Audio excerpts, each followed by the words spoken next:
స్వామి స్వామి స్వామి స్వామి అని పలవరించగా పలవరించగా పలవరించగా నీకేం రావాలంటే నాదన్నది ఏదీ లేదు ఏదీ లేదు ఏదీ లేదు.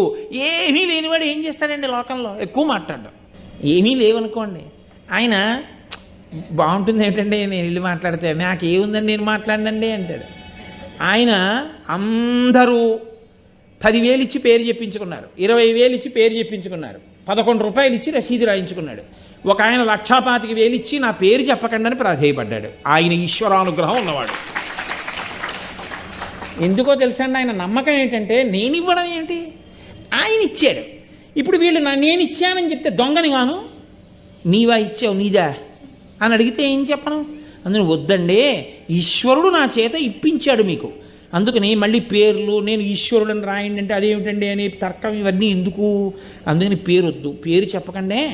అందుకే గుప్తదా